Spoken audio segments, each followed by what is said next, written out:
Bienvenue à toutes et à tous, je suis Isabelle Bautian, romancière et scénariste de bande dessinée, et dans ce podcast, je vous donne des déconseils d'écriture. Le déconseil du jour est le suivant, show, don't tell, ou le show don't tell, comme on dit par chez nous. Qu'est-ce que ça signifie show don't tell ? Tout à fait littéralement traduit de l'anglais, ça veut dire que en fiction, il vaut souvent mieux montrer les choses à votre lecteur ou votre lectrice, donc to show, montrer, plutôt que les lui dire, to tell. Et pourquoi ce conseil est donné ? Parce que c'est vrai que c'est souvent plus agréable en tant que lecteur ou lectrice de ressentir les choses, et puis d'avoir l'impression de les comprendre par nous-mêmes, plutôt que d'avoir l'auteur qui nous prend par la main, qui nous explique la vie et qui nous dit quoi penser.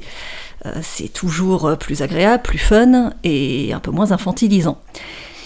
Et c'est particulièrement vrai dans le cas de la caractérisation. C'est plus immersif aussi, c'est par ça que j'aurais dû commencer.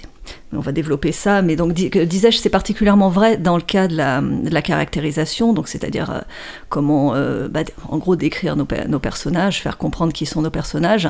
Si vous avez typiquement un héros sur un récit un peu classique d'aventure, que votre héros ou votre héroïne, mettons que c'est un garçon, ce héros est très courageux, ça va être plus intéressant de le montrer en action, de montrer qui va sauver des gens, qui n'a pas peur du danger, voire qui se confronte au danger de lui-même, plutôt que de dire machin était très très très courageux. C'est certain, donc même si vous le faites un peu subtilement, et en fait le truc c'est que vous allez de toute façon, si c'est votre héros ou un personnage, ou quelconque personnage, vous allez le montrer qu'il est courageux. Vous allez le mettre en scène, vous allez lui mettre des mots dans la bouche et ça va se voir. Donc le dire par-dessus, au meilleur des cas c'est une redite, au pire c'est un peu lourdingue.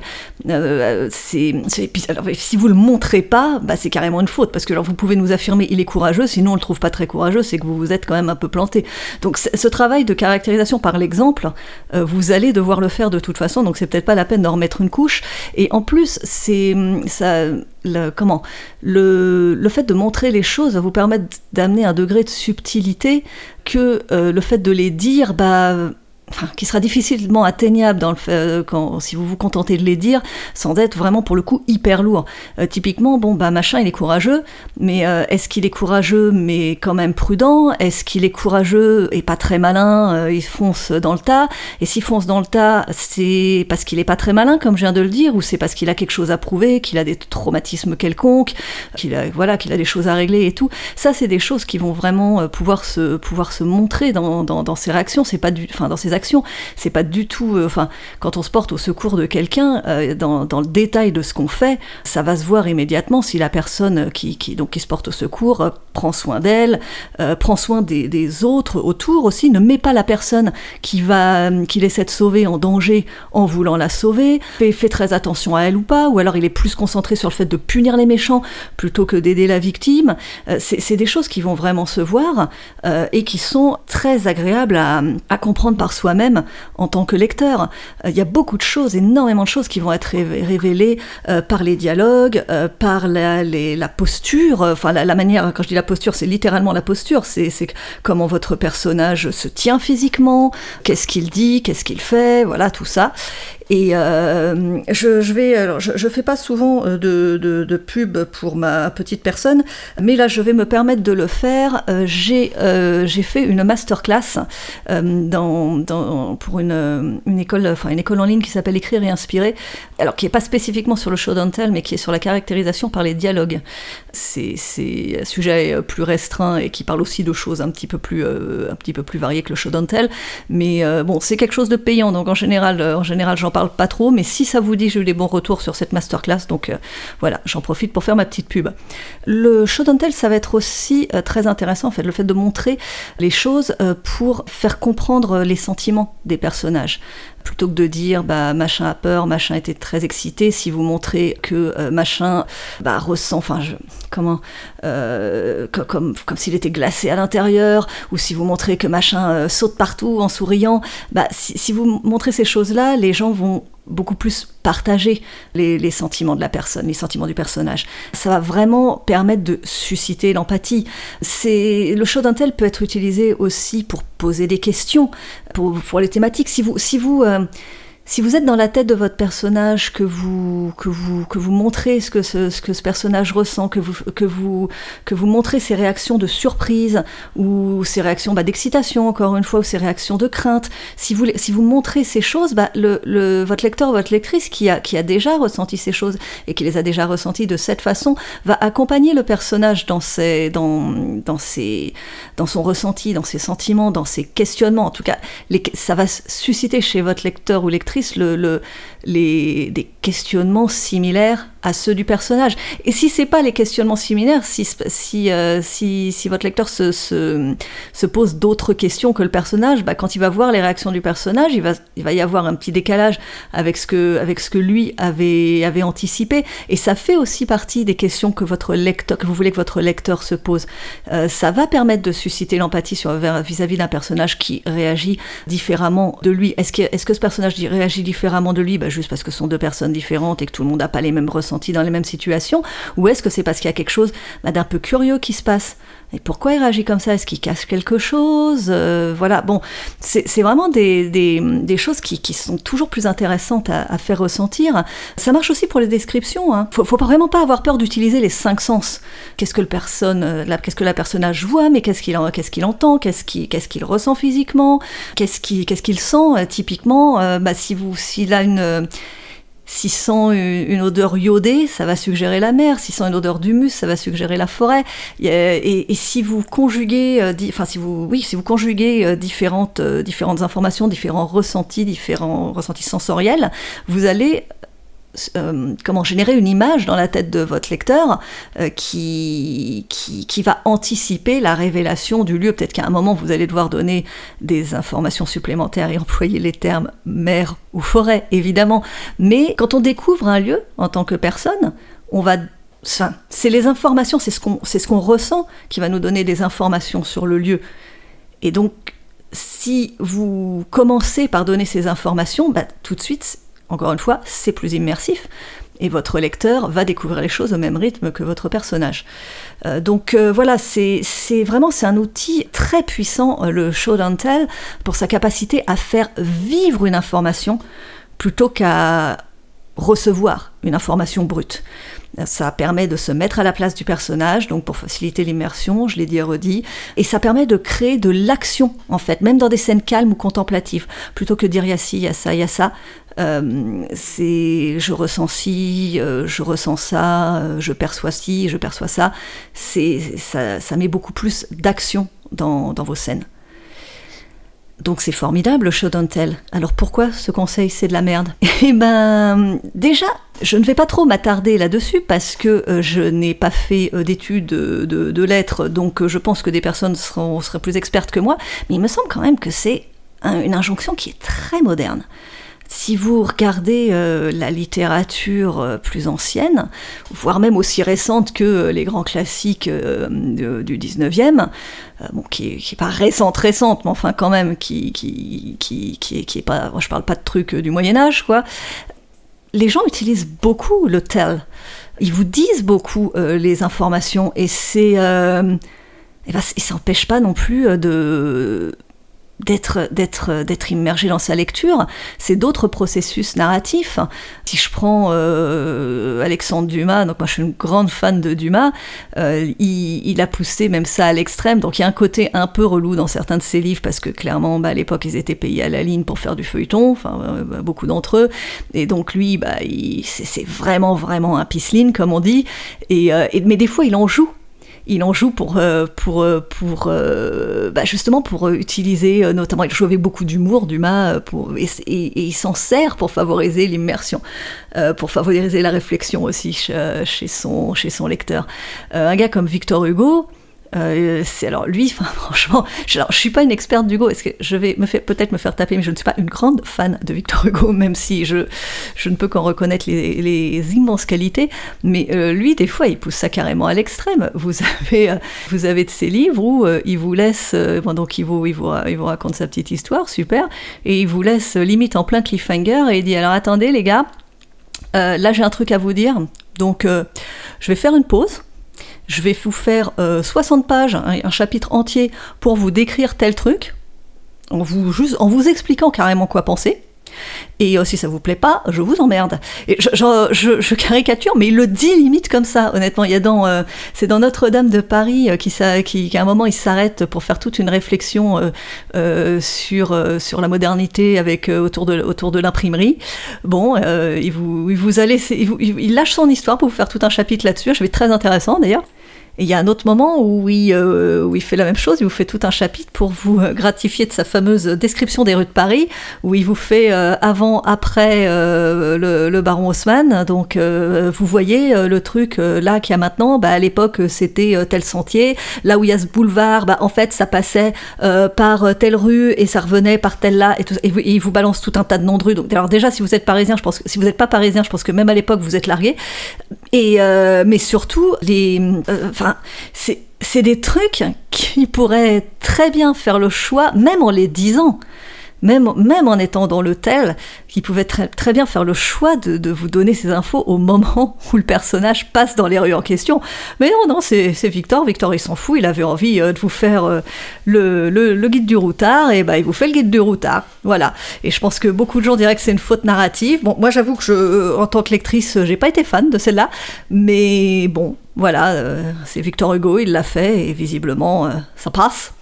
Mais tout ça pour dire que, donc, quel que soit nos goûts personnels et quel que soit ce qu'on accepte d'un récit, il y a des tas de choses que vous pouvez faire en disant les infos.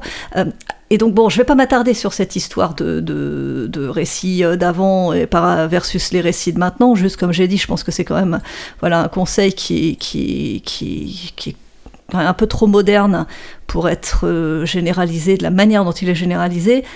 Tout ce que je peux vous dire, c'est que, en plus, ne pas utiliser le tel, ne pas dire les choses, c'est vraiment pas valable pour tous les récits, du tout. Typiquement, sur des récits d'humour, des fois, ça va être bien aussi de dire les choses, de poser les termes. Sur la satire, notamment, la satire, des fois, a besoin...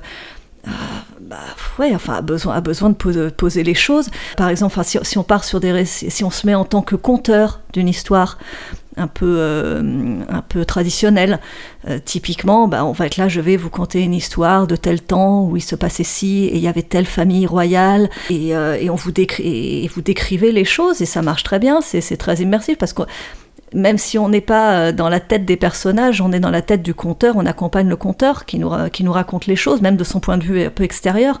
Typiquement, dans le même genre, il y a les récits, alors j'allais dire de témoignages, c'est pas des récits de témoignages, mais c'est des récits fictifs, où on prend le point de vue d'un témoin des événements, et ce témoin va vous dire, quand j'étais jeune, il s'est passé ça, et maintenant on pense tel truc, mais je peux vous dire qu'à l'époque, on était plutôt dans telle idée, et moi, voilà ce que j'en pense maintenant, et voilà ce que j'en pensais à l'époque, et voilà ce qui se passait, et voilà pourquoi, et c'est absolument pas un problème. C'est, vous êtes en immersion avec ce récit dans sa subjectivité de témoin, et les infos sont totalement données pour beaucoup, et c'est très très bien comme ça. Et en fait, ce qui se passe, c'est que vous allez accompagner le narrateur dans ses questionnements. Mais ces questionnements sont clairement exprimés à partir des données qu'il vous donne, mais vous allez quand même l'accompagner là-dedans et vous poser des questions. Et ça aussi, c'est super immersif. Réagir à la manière dont quelqu'un pense, dont quelqu'un analyse, c'est immersif également. Donc voilà, le tel, comme on dit, ça peut être parfois très utile. Ça me rappelle une anecdote. J'avais croisé une personne, un gars qui était auteur amateur et qui essayait qui espérait se faire publier. Et donc j'ai pas vu ce que cette personne écrivait, mais par contre, ce gars était obsédé, selon mon point de vue, il était obsédé par l'infodrop. Alors l'infodrop, si vous savez pas ce que c'est le fait pour un auteur de balancer une info de manière assez artificielle juste parce qu'on en a besoin. Pour pouvoir continuer ses récits, on a besoin que le lecteur sache tel truc, et donc on va donner le machin, et on va donner l'info, et ça va pas être naturel, c'est très maladroit. Donc ça, c'est l'infodrop, quand vous donnez l'info de manière artificielle et maladroite. Et en fait, ce gars-là, dès qu'il voyait, je caricature un peu, mais j'avais l'impression que dès qu'il voyait une info donnée clairement, il était là, ah là là, au secours, infodrop. Mais en fait, des fois dans la vie, on se pose une question, on va donc poser notre question à quelqu'un qui a la réponse, cette personne va nous donner la réponse, clairement, et c'est très bien. Et c'est réaliste, et c'est pas spécialement pas immersif. Des fois, les infos, elles arrivent. J'avais même vu ce gars-là une fois sur un des trucs que j'avais écrit moi, où il m'avait mis infodrop, et moi, j'avais même pas fait gaffe que j'avais donné une info. C'était juste, je sais plus, j'avais dû écrire un dialogue, et il se trouvait que quelqu'un donnait une info dedans, mais parce que ça m'était venu super naturellement. C'était même pas un truc dont j'avais spécialement besoin tout de suite là. Et lui, il avait son radar à tel. Il fallait être tout le temps en show and tell. Et si vous avez des personnages qui sont sans arrêt à tourner autour du pot juste pour montrer que vous êtes trop subtil, mais le résultat, il va être super bizarre. Enfin, ça a intérêt à être bien justifié, parce que sinon, on se dit, mais ces gens vivent dans un roman d'espionnage, qu'est-ce qui se passe ? Pourquoi les gens sont pas francs ? Pourquoi ils peuvent pas juste dire les termes ? Le résultat va être ridicule si vous êtes tout le temps dans la suggestion. Et ça va être aussi artificiel, honnêtement, que de donner que ce fameux infodrop. Et ça peut même créer une autre grosse erreur narrative, qui est le faux suspense. C'est-à-dire que vous créez une espèce d'ambiance, une espèce de suspense, le lecteur attend quelque chose, et en fait, non, il n'y a rien, c'était juste pour vous manipuler. Donc voilà, donc c'est évidemment que des fois, juste, sérieux, balancer les infos. Il y a une technique narrative qui est très très très utilisée, et au point d'en devenir un peu un trope. Pour moi, c'est pas spécialement un souci, parce que la raison pour laquelle c'est très utilisé, c'est parce que c'est en fait très réaliste et très naturel. C'est ce qu'on appelle, moi j'appelle ça la technique de l'idiot. J'ai vu des gens qui disaient la technique de l'ignorant, c'est plus sympa.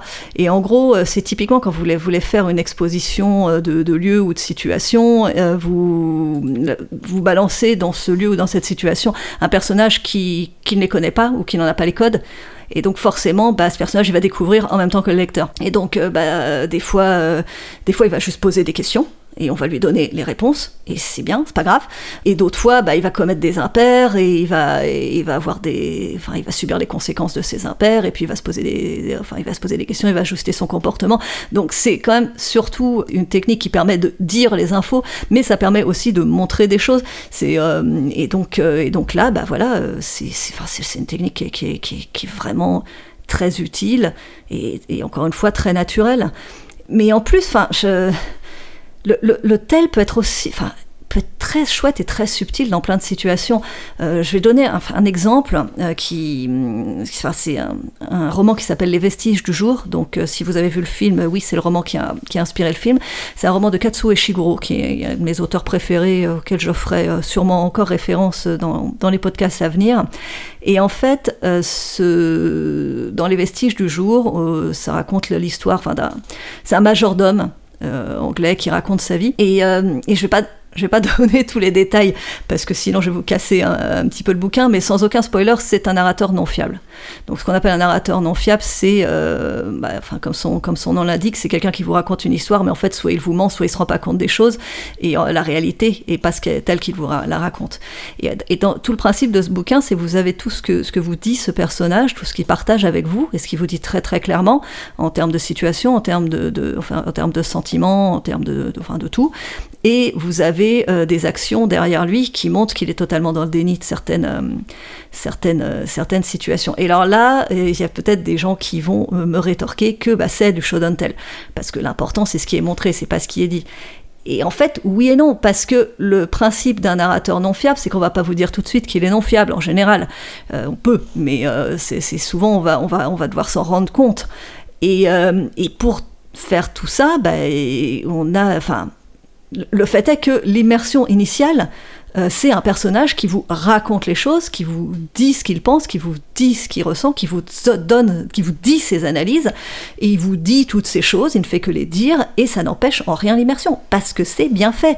En vrai, dans les descriptions, j'ai dit que le show don't tell pouvait être très utile pour les descriptions, mais selon moi, les maîtres de la description, en fait, utilisent les deux.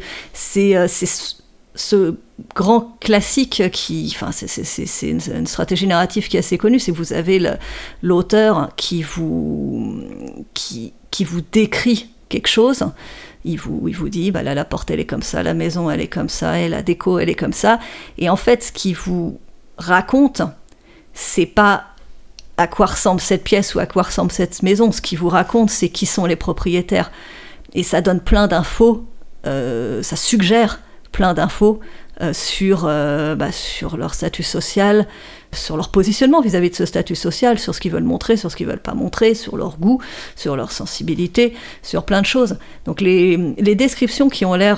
Il y a beaucoup de gens qui se plaignent des longues descriptions de certains auteurs, mais alors après, voilà, on n'est pas obligé d'être sensible à ce genre de stratégie narrative, mais le fait est que les grands maîtres de la description font souvent des choses en réalité vraiment très subtiles et vont vous donner énormément d'infos.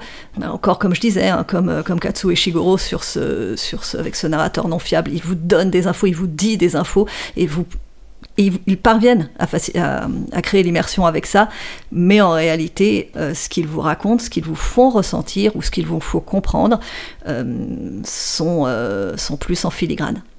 Donc voilà, je pense que j'ai un petit peu fait le tour de ce que je voulais dire. Donc le show don't tell, oui c'est super, comme j'ai dit c'est vraiment, je veux me répéter, mais c'est un outil qui est vraiment très puissant pour faire vivre une information, pour créer du dynamisme, créer de l'action, créer de l'empathie, générer toutes ces choses-là, mais évidemment vous n'allez pas écrire tout un bouquin juste sur de la suggestion ou juste en montrant les choses. Vous pouvez, mais faut que ce soit justifié. En tout cas, faut pas en faire une espèce d'exercice de style où vous avez tellement peur de donner une info clairement que vous tournez autour du pot. Et honnêtement, ça devient complètement ridicule. Juste, on voit que vous essayez trop fort et c'est vraiment pas une chose que vous avez envie que se dise votre lecteur. Donc voilà, n'hésitez pas à user du show don't tell, mais pensez au pouvoir du tell, pensez au pouvoir du simple fait de donner les infos quand ça se justifie, et vous devriez avoir un récit bien équilibré, clair et bien immersif, et parfois très subtil. Merci d'avoir écouté ce déconseil d'écriture.